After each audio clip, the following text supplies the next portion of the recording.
A couple years ago, I worked night security at this office park in Raleigh.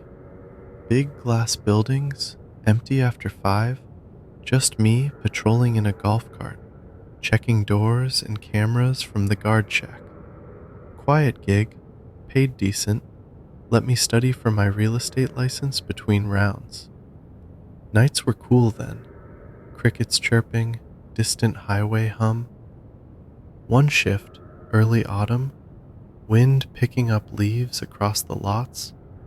Around 2 a.m., I'm on the far side, near the overflow parking. Motion light flicks on by the maintenance shed. Nothing there when I roll up, just trash barrels rattling, shadows from oaks swaying. Shine my flashlight around, sign off on the log, head back. Shack radio crackles later, static, then a voice, garbled like bad reception. Unit 1, perimeter. Repeat. Our system was old, glitchy sometimes. I key the mic. This is Unit 1. Say again? Silence. Then, check East Gate. Visitor waiting. East Gate was chained. No visitors at night. I drive over slow, lights off to save battery. Gate secure, chain rusty but tight. Woods beyond dark and thick. No one. Radio static again. Figure it's interference. Wind on the antenna. Back to rounds. Next hour, same thing. Voice crackles. Unit 1, respond code 3. Urgent, but distorted. I reply, nothing. Drive the loop tense now. Windows down, listening for footsteps or tires. Past the pond. Pretty spot daytime. Frogs croaking. My headlights catch something on the bank. Flashlight beam. Woman's shoe. Low heel. Black. Lying alone in the mud. No footprints nearby. Just grass matted flat. Pick it up with a tissue. Damp, faint perfume smell, like lavender. Log it. Bag it for lost and found. Radio fires up as I climb in the cart. Clearer this time. Unit 1. Where's my shoe? Voice female, echoey, annoyed. My skin crawls. Ma'am, this is security. You okay? Laughter, tinny through the speaker. Check the pond. Hurry. Clicks off.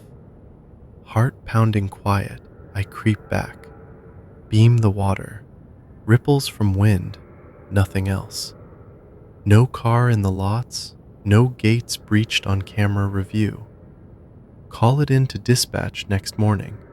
Supervisor says interference from a storm front. Shoe probably from daytime. Tosses it. But the voice knew my call sign, knew about the shoe before I did. Cameras caught nothing that night. No glitches logged. Quit a month later. Couldn't shake the feeling someone, or something, was watching from that shack radio, waiting for me to respond. Still get chills driving by those woods. I was house sitting for my cousin last summer in a quiet neighborhood outside Boise. It was a modern place, 2 stories with a big backyard, hot tub, the works. Her family was off on a cruise, 2 weeks. I'd crash on the couch, grill burgers, binge shows, easy money. First few days were normal. I'd lock up at night, set the alarm. One evening, around dusk, I'm in the kitchen making a sandwich when I hear the front door handle jiggle. Soft at first, then firmer, like someone testing the lock. I freeze, mayo knife in hand. Jiggle, jiggle. stops. I creep to the window, peek through blinds. Empty porch, streetlights flickering on, neighbor's sprinkler hissing. Probably a branch in the wind, I think. Reset the alarm, eat my dinner uneasy. Next night, same time, same jiggle. Louder, deliberate. I grab my phone, dial 911, but don't hit call yet. Peer out. Nothing. Wait 10 minutes, lights off, watch from the dark. Hear it again. Jiggle, pause, jiggle. Like fingers working the handle slow. Call the cops non-emergency. They swing by, check the perimeter. Everything secure, the officer says. Maybe kids messing around. I nod, thank him, but sleep with the couch back to the wall, keys in pocket. Third night, jiggle starts earlier, right after sunset. I'm ready. Phone recording video from the peephole. Capture it clear. Handle turning left, right, slow circles. No one visible. Pause the tape. Zoom in. Shadow shifts on the porch floor. Human-shaped, but stretched thin, like from a tall figure just out of frame.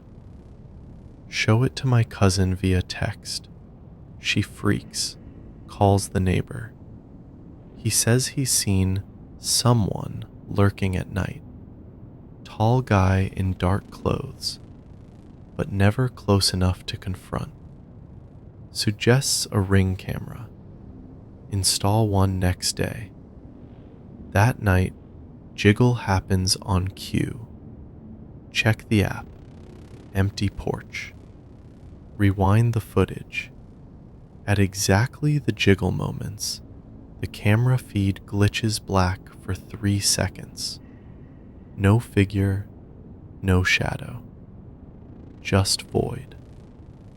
After that, it escalated. Not just the door, backslider, garage side entrance. All jiggling in sequence, like a patrol. One night, I hear it downstairs while I'm upstairs bathroom. Heart slams. Grab a bat from the closet. Creep down hallway. Jiggle, jiggle from the kitchen slider now. Slider's locked. Alarm chirping warning. Outside, motion light pops on. Empty patio. Hot tub bubbling quiet. But the feed later shows that same 3-second glitch. Timestamp matching the sound. Cops come again, baffled by the video. Digital interference, maybe. Cousin cuts the trip short, flies home early. Jiggling stops the day she arrives. She thanked me, paid double. Never asked about the shadow or glitches. I don't house sit anymore.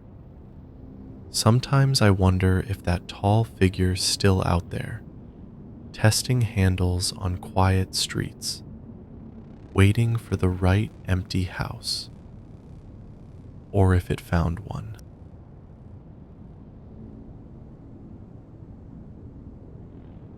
I'd picked up a load of lumber headed for a site in Ohio.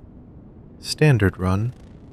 It was late fall, cold snap coming in, fog thick along I-90 through the Cascades.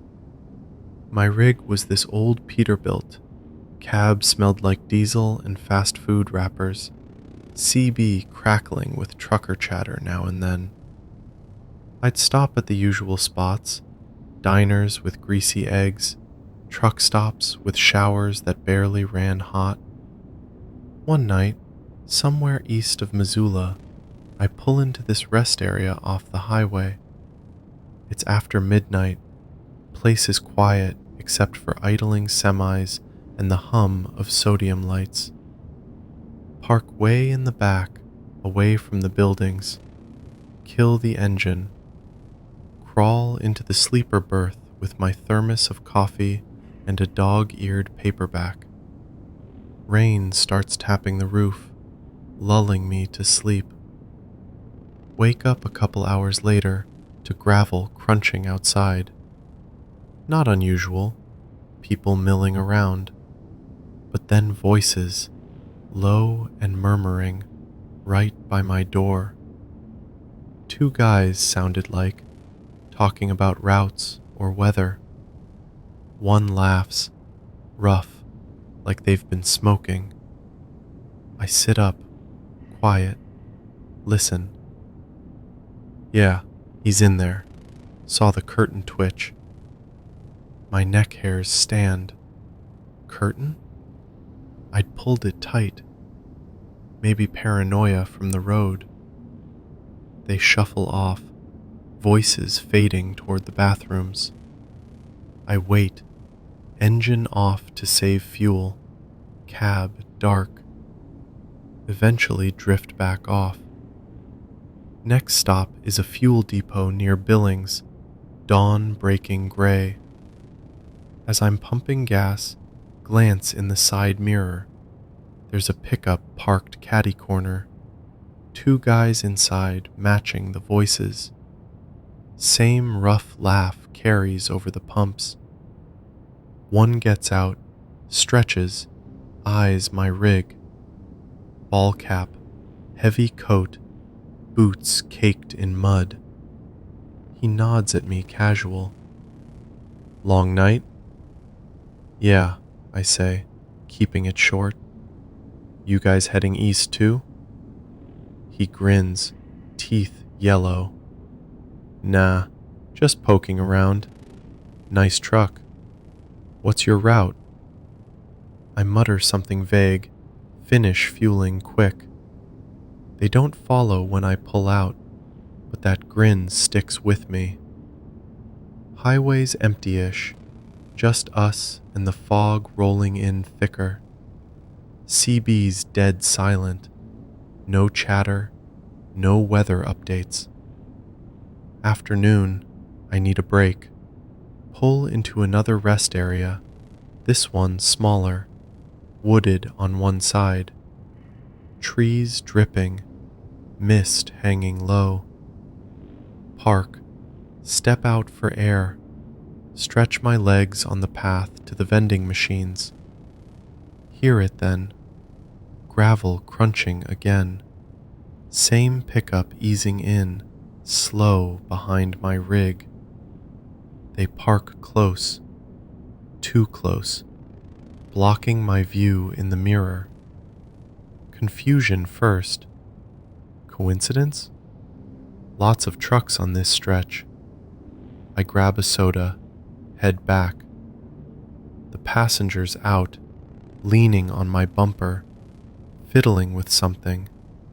A pocket knife, flipping it open and shut. Hey man, you stop back there too, right? Missoula? I nod, wary. Yeah. Everything okay? Just wondering, he says, voice easy. You see that flare gun on the path? Ours went missing. No, haven't seen it. Lie. Didn't look for one. My pulse picks up slow. He steps closer, knife still clicking. Mind if we check around your truck? Might have rolled under. They're blocking the door now. Cab's locked, but tools inside. Crowbar, heavy stuff. Sure, go ahead, I say, casual as I can. Heart's thumping though. They circle slow, peering under. One taps the tires like testing. Driver mutters. Nothing. Guess it's gone. They climb back in their truck, idle there a minute, watching me through fogged windows. finally peel out, tires spitting gravel. I wait till they're dots, then haul ass. Don't even finish the soda. Rest of the drive, I'm jumpy. Every pickup in the mirror looks like theirs. Pulled into a truck stop that night, bright lights, cameras everywhere. Slept with the doors barred, CB on, scanning for chatter. No sign of them after. Dropped the load in Ohio, fine, but I started varying my routes after that. Never heard about any flare gun incidents on the news. Sometimes I think they were just messing around, bored on the road. But that knife click echoes in my head on quiet nights. Wonder if they're still out there, poking around rigs.